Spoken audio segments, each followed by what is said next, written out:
Olá, boa tarde. Aqui quem está falando é a Luísa. E hoje, nessa nossa quinta-feira, nós vamos dar seguimento nesse projeto de pequenas reflexões, o nosso estudo da oração do Pai Nosso. Então, nós já começamos em alguns outros encontros a refletirmos sobre essa oração maravilhosa que Jesus nos ensinou. E partimos o nosso estudo do livro 3 do Livro dos Espíritos, no capítulo 2, a Lei de Adoração, da parte das leis morais. E seguimos pelo último capítulo do Evangelho, capítulo 28, intitulado Coletânea de Preces Espíritas, que na prece de abertura coloca a oração dominical ou o Pai Nosso como a oração de abertura, considerada uma das orações mais sublimes ditas pelo próprio Jesus. Então a gente parou na frase: o pão nosso de cada dia dai-nos hoje, que nos faz refletir que é importante o nosso esforço para a manutenção das forças físicas por meio do pão nosso, mas também que não possamos deixar de considerar o alimento para o espírito. Nessa lição, a gente também coloca como reflexão a responsabilidade do nosso esforço, mas também nos alerta para a questão de mantermos a nossa vigilância em relação à ambição, em relação ao excesso de trabalho, em relação a gente tomar prudência e moderação para não perder tudo aquilo que a gente conseguiu construir, para a gente nos mantermos vigilantes também em relação à inveja que possamos sentir diante daqueles que possuem aquilo que a gente ainda não conseguiu. E para afastar de nós a ideia de que Deus seria injusto, dando mais a um do que a nós. Então, essa lição do Pai Nosso nos traz essa reflexão. E aí, agora a gente seguindo a prece, a gente vai estar estudando a frase: perdoai as nossas dívidas ou as nossas ofensas, assim como nós perdoamos os nossos devedores ou ofensores. Então, quando Jesus pronunciou essas palavras, ele colocou que nós não estamos à espera de um benefício para o nosso coração e para a nossa consciência, mas estamos igualmente assumindo o compromisso de desculpar todos aqueles que venham nos ofender. A gente possui uma tendência de observar com evasiva o grande defeito dos outros, mas também precisamos do autoconhecimento e desse exame detalhado nas nossas ações. Por isso, Jesus nos ensina a orar e recomenda esquecer a mágoa que alguém possa ter nos causado. Quando ele fala disso, ele se refere a essa paz interior, que é também um alimento para a nossa alma, porque nos traz tranquilidade, nos traz entendimento e harmonia. Quando pedimos tolerância a Deus em nosso favor, a gente também procura lembrar-se dos outros, que possamos ter essa mesma tolerância diante das situações envolvendo outras pessoas. Se o Senhor pode suportar a gente e nos perdoar diante das faltas que cometemos, a gente também tem a oportunidade de retificar, de reaprender e de espalhar a compreensão e o amor em benefício aos outros que nos cercam. É nessa questão de relação que Jesus coloca esse sentimento dessa frase. E aí tem uma historinha que eu acho bem interessante, que pode ilustrar com facilidade esse sentimento dessa frase, que chama-se O Perdão Justo. Era uma vez, numa cidade, um homem muito ignorante, considerado um malfeitor, e foi condenado à morte pela forca.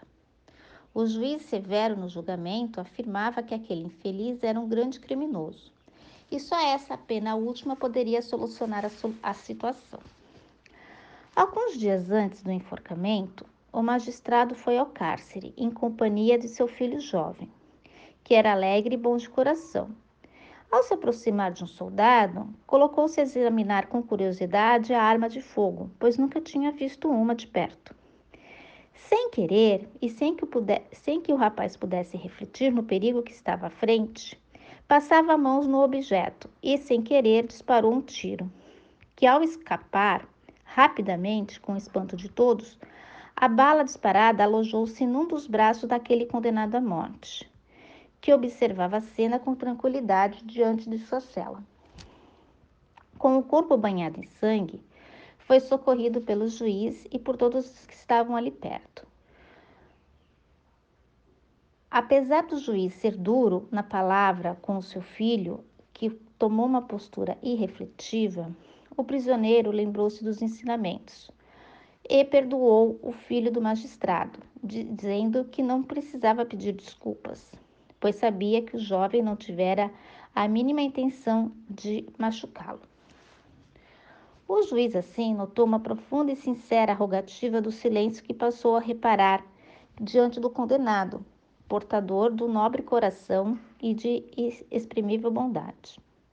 No dia imediato, promoveu medidas para a revisão do processo, que lhe trazia respeito, e reverteu a pena de morte para alguns meses na prisão. Perdoando ao rapaz que ferira, o prisioneiro reencontrou então o perdão justo para suas faltas também, conseguindo desse modo recomeçar sua vida em bases mais sólidas de paz, confiança, trabalho e alegria.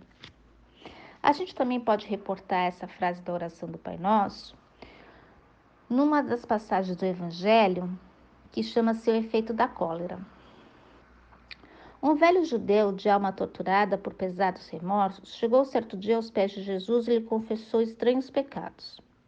Valendo-se da autoridade que detinha no passado, havia despojado vários amigos de suas terras e bens, levando à ruína total de várias famílias, a um doloroso cativeiro.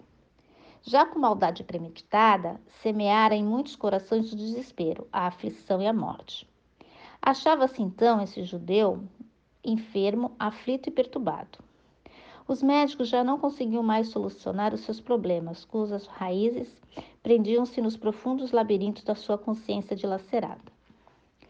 O Mestre Jesus, porém, ali mesmo, na casa de Simão Pedro, onde se encontravam, orou pelo doente e em seguida lhe disse: Vá em paz e não peques mais.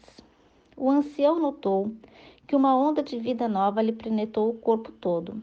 Sentia-se curado, com os pensamentos libertados, saiu rendendo graças a Deus. Plenamente feliz, ao atravessar a extensa fila de sofredores que se amontoavam à espera do atendimento com Jesus, um pobre mendigo, sem querer, pisou-lhe os pés. Este enfermo restaurado soltou um grito terrível e atacou o mendigo a bengaladas. Iniciou-se uma grande confusão e tumulto, e Jesus veio à porta para apaziguar os ânimos. Contemplando a vítima em sangue, perguntou: Você não acabou de receber o perdão, em nome de Deus, diante de suas faltas, e não consegue ainda desculpar uma ligeira precipitação de um companheiro mais desventurado que você? O velho judeu, pálido, pôs a mão sobre o peito e brandou ao Cristo: Mestre, mestre, socorre-me. Sinto-me novamente aquela onda de terror dentro de mim. O que é isto? E Jesus respondeu: Muito triste.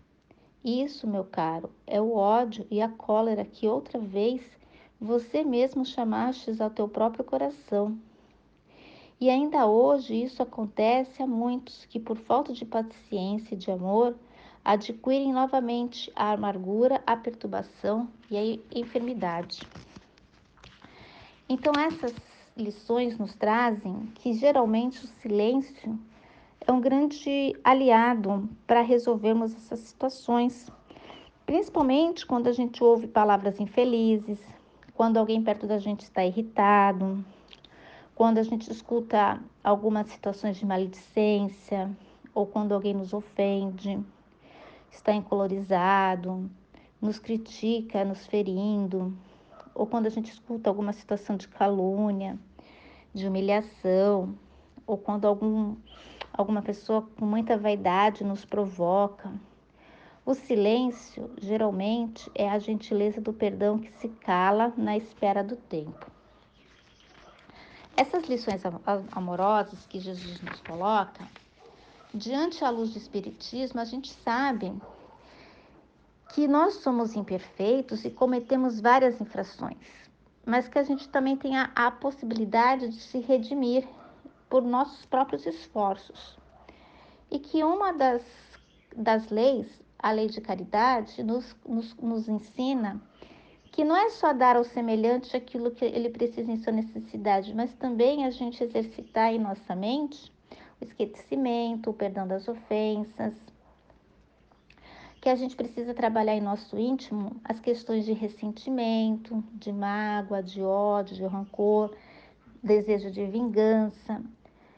Todas essas contenções nos permite fortalecer a nossa alma.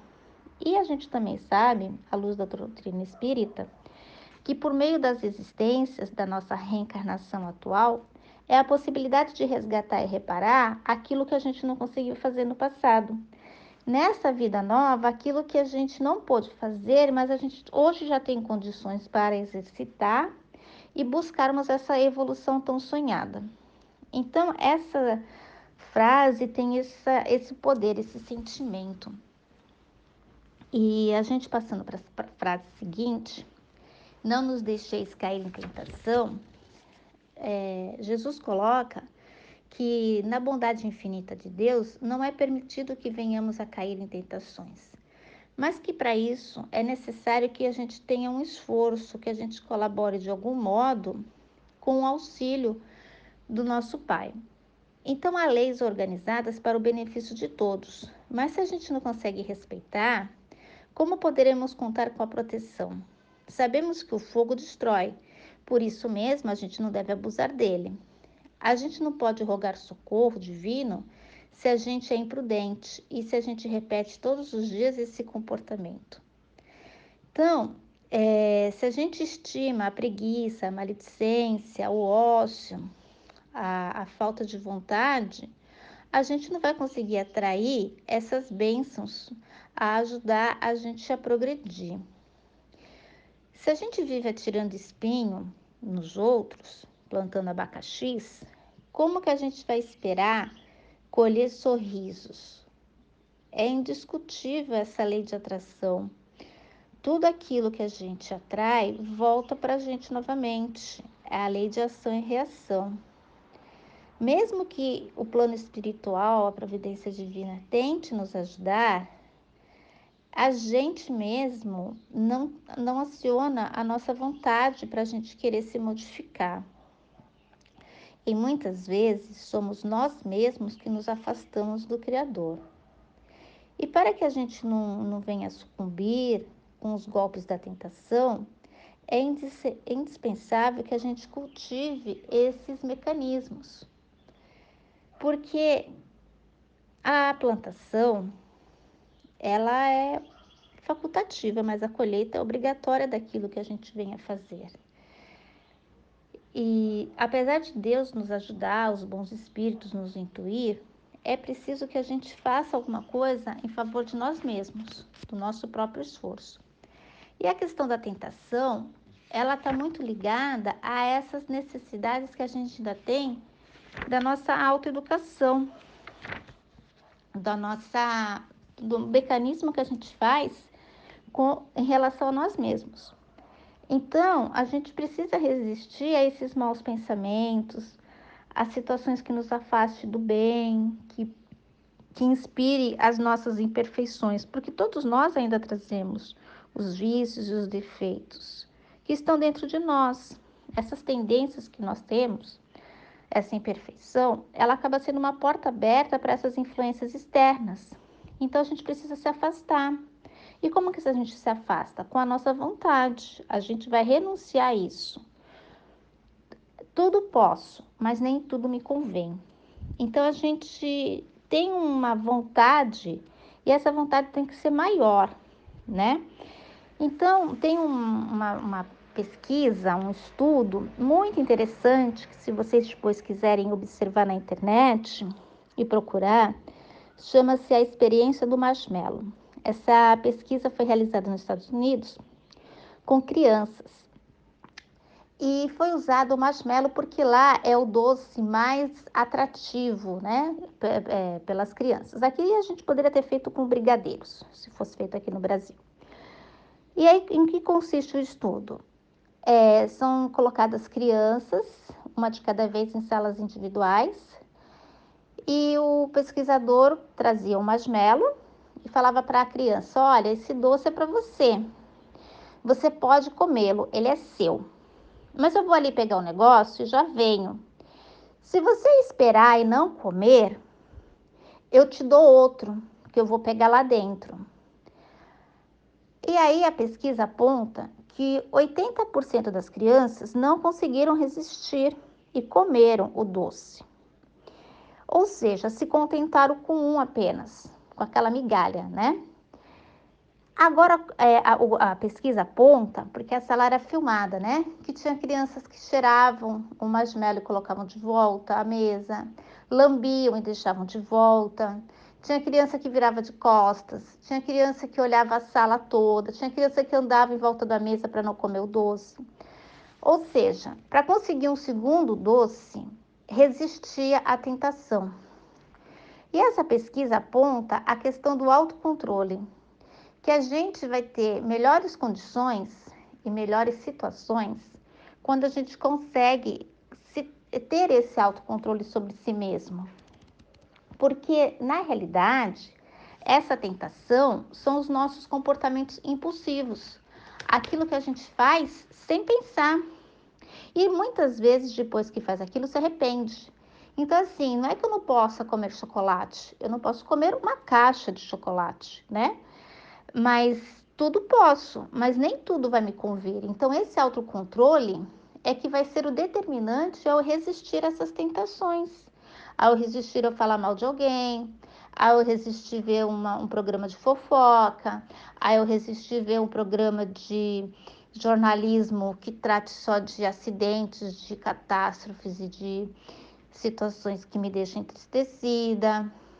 Então, é esse poder de controlar a nossa vontade, esse esforço que a gente faz em renunciar a algumas coisas para ter oportunidades melhores lá na frente. A pesquisa até aponta, né, que às vezes a gente se contenta com tantas pouquinhas migalhas e não consegue esperar para ter coisas melhores e maiores. E a pesquisa continua porque eles acompanham esses 20% dessas crianças que resistiram e conseguiram comer 2 doces, que na vida adulta elas são pessoas mais bem-sucedidas, com empregos melhores, com casamentos estáveis, apresentam um nível de felicidade maior. E esses 80% que não resistiram, que se contentaram em comer apenas um doce, não apresentam tanto sucesso e tantos índices de felicidade como aqueles 20%.